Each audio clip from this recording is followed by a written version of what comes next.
kind of a self-fulfilling mania for a while, and because housing became 22 trillion out of the American public's 50 to 60 trillion of wealth, and it was the one that you could margin the most, borrow the most against. You know, when the crash came, it really had consequences, and nobody likes to say it's my fault. All right. I guess we got to go to break, Beck, and then we'll continue along, I guess, some of this stuff, right?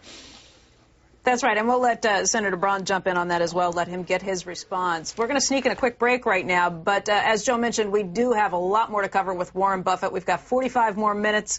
We're going to be talking about whether the consumer's back in full force, what he's seeing, and other signs in the economy. We are back in Omaha, and we've been talking about what happened with the housing crisis, who was to blame, with Warren Buffett, who's the chairman and CEO of Berkshire Hathaway. Warren, you were just getting ready to talk a little bit about who's to blame and whether the politicians were to blame as well. I thought maybe you could say that and we could bring Senator Bond in as well. Well, when there's a delusion, a mass delusion, you can say everybody's to blame. I mean, you can say I should have spotted it. You can say the Fed should have spotted it. You can say the mortgage brokers should have, Wall Street should have spotted it and blowing the whistle. I'm not sure if they'd blown the whistle how much good it would have done. People were having so much fun, and it's a little bit like Cinderella at the ball. You know, people may have some feeling that at midnight it's all going to turn to pumpkins and mice, but it's so darn much fun. You know, when that wine is flowing and the guys get better looking all the time, the music sounds better, and you think you'll leave at 5 of 12, and all of a sudden you look up and you see that there are no clocks on the wall, and bingo, you know, it does turn to pumpkins and mice. Go ahead, I'm sorry. Well, I just say it's hard to blame the band. It's hard to blame the guy you're dancing with. I mean, there's plenty of blame to go around, but there's no villain. Well, let's talk about what Washington's doing right now with financial regulatory reform. Are the issues that are on the table things that can prevent this from happening again? Well, they can't prevent bubbles from happening again. People do that. The human beings go to extreme, and when your neighbor makes a lot of money doing something, you feel like you ought to be doing the same thing too. And they do feed on themselves periodically, whether it's the internet boom, but you've had it all. You had tulip bulbs, 400 years ago. You had South Sea bubbles. So people will get delusionary from time to time, and you might say it's the job of the government or the Fed to try to talk them down or something of the sort. It's not very effective. If people really see easy money being made by someone else that they think is dumber than they are, it gets very tempting to be out there and try and do it yourself. And so bubbles will happen again. Now, what you want to try and do is contain the damage from them. And we did that after 1929. Now, after 1929, we decided that people buying stocks on 10% margins was dangerous for the economy, and we passed a law that said the Fed should set margin requirements. And then what did we do? In 1982, we validated an S&P 500 contract, which let people gamble in untold numbers on tiny margins, all the while maintaining 50% margins with the Fed. It was crazy, but we took the safety net of high margins away from the stock market, and nobody said a word. So you're in favor of limiting some derivatives trading? I'm in favor of having leverage limited with organizations that can produce dangers for the system. And I actually think leverage ought to be, extreme leverage ought to be prevented for individuals speculating in the market. I think we decided that was dangerous back in 1934. I still think it's dangerous. And we totally negated the benefit of that legislation when we let the S&P 500 and the derivatives come into the game big time. I wrote a letter to Congressman Dingell in 1982 saying this would turn the market into more of a casino. And there were plenty of people that said, yeah, but it's more fun having a casino. The idea of limiting leverage for investment banks is a good one, but then when you have all of these off-balance sheet transactions, it's very difficult to know what the real leverage is. How do you really get your arms around it? They were terrible. I mean, the auditors failed, in my view, big time when they let, for example, SIVs be set up, special investment vehicles, with the big banks. I mean, Citigroup had those by the tens of millions. And what were they trying to do? They were trying to get around the leverage restrictions that banks normally had to follow, and they were trying to pile up a little more earnings so they could report better quarterly earnings. So they stuck all this stuff off balance sheet and talked about liquidity puts and all that sort of thing. And that should be not just a yellow light, that's a red light, to auditors. It should have been highlighted, but it wasn't. But what in the current financial regulatory reform can prevent any of those things? Well, I haven't read 1,500 and some pages, so but I have the feeling from what I've read about it that Congress is going in the right direction. I think that people that have the ability to attract money with an FDIC guarantee, so they feel it's a government guarantee. If you've got the right to do that, there better be some pretty tough rules on what you can do once you gather that money from the public, because you're getting it because you have a government guarantee.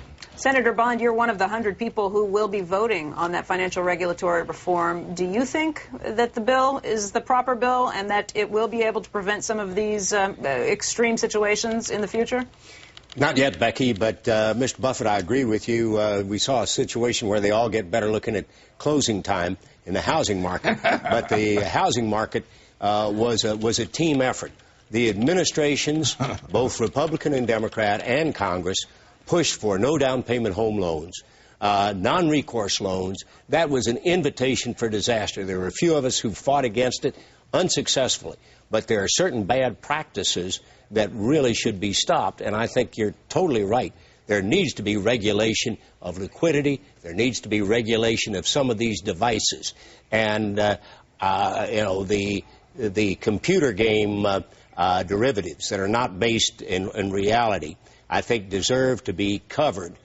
But I know you have spoken out about the end users who in the heartland where you and I live, sure, who have to hedge their risk, whether they're farmers, manufacturers, transportation companies. How should we distinguish between the legitimate hedging activities, even financial institutions, and the gambling derivatives, which you have decried in the past as weapons of mass destruction? Yeah, but distinguishing it's really tough. I mean, but it's a job that has to be done, because you talk about end users. I read an article in Business Week a couple of weeks ago about Anheuser-Busch in your state of Missouri, and they use them for hedging purposes. We're on the Burlington Northern Santa Fe right now. We use them for hedging purposes with diesel fuel, and to the extent that people like Anheuser-Busch or Burlington Northern, for example, have to put up a lot of collateral, that is money that is not being used in their own business. I mean, it's being deposited, back in Wall Street. So I think it is very important to have something that makes sure that end users aren't put in the same category as casino operators. Well, I know you have a utility, and I've talked to a regional utility in my state that has $100 million in derivatives every day to hedge the cost of the energy inputs. And if they had to clear it, it would cost them $1 billion. And the ratepayers would pay that.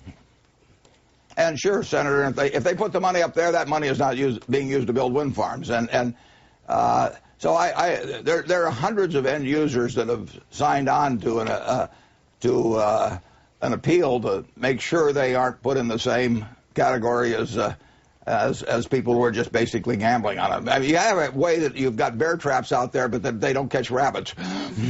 Well, Sheila Bair has just said that you shouldn't have, that you can't take derivatives out of FDIC-insured institutions without increasing their risk. Mm-hmm.